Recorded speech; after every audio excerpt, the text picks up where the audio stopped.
Vatandan kelgan uchurlar. Xitoy Uyg'ur yoshlarini qaytadan tutib lagerlarga solamoqda.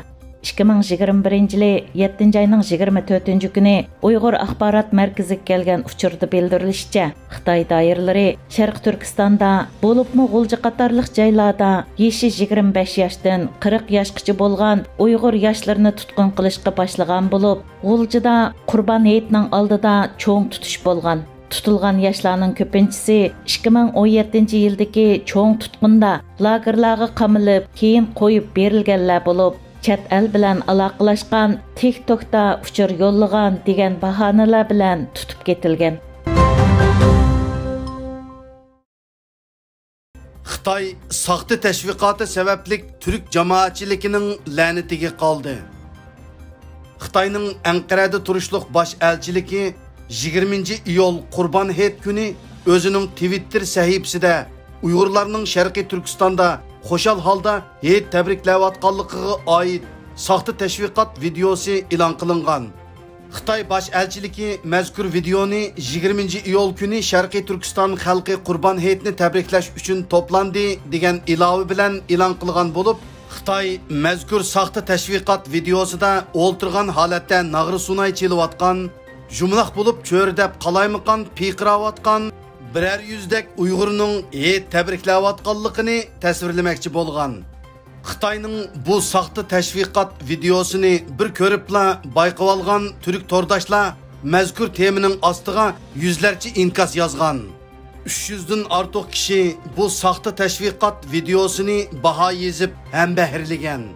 Mazkur videoga tushgan inkaslar va baholar bu videoning Xitoyning Uyg'urlarni majburiy ravishda assimilyatsiya qilayotganligining ochiq isboti ekanligi, Xitoyning Uyg'urlar ustidan irqiy qirg'inchilik elib berayotganligi, Uyg'urlarni eng yuqori chekda bostirayotganligi qatorliq mazmunlarni cho'rdigan bo'lib, Uyg'ur masalasidan xabardor turk Twitter abonentlari Xitoyni bu xil qilmishlari sababli bas bilan qattiq ayblagan va bo'lishiga la'natlagan.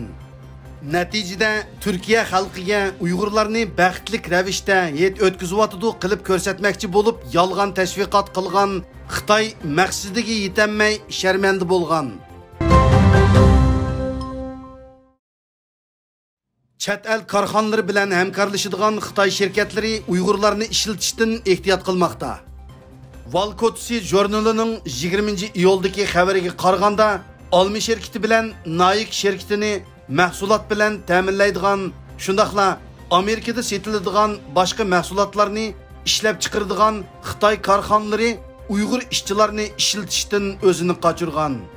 Yaqinqi bir qancha oy ichida G'arb davlatlarining Sharqiy Turkistondagi majburiy emgakka qarata tekshirishini kuchaytirishiga ergishib, Amerikadagi Alma va boshqa shirkatlarni ahli iqtidorliq sezimchan ekran bilan ta'minlaydigan Xitoydagi Lenza texnik cheklik shirkati Sharqiy Turkistondan yo'tkab kelingan Uyg'ur ishchilarini ishlatishni to'xtatgan.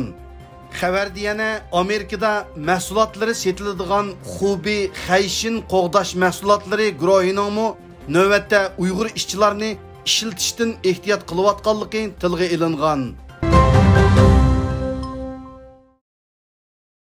Yaponiya matbuotlarida Xitoyga qarshi sada.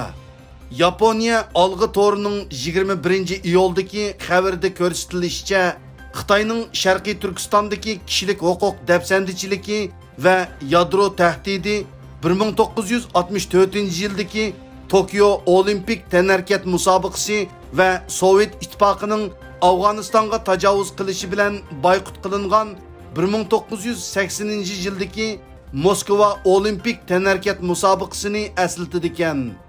Xabarda deyilishicha, Xitoyning yaqinqi yillarda elib borgan yadro sinoqlari kishilarning yetarlik diqqatini tortishi kerak ekan.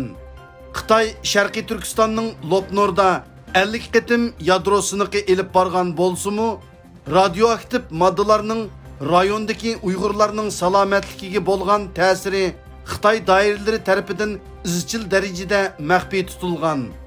Xabarda yana Yaponiya hukumatining boshqa demokratik davlatlar bilan hamkorlashib, Xitoydan Sharqiy Turkistondagi zulmni to'xtatishini talab qilishi, shundaqla 2022 yillik Xitoyda o'tkaziladigan qishliq olimpik tanarkat musobaqasini boyqut qilishi kerakligi tilga ilingan.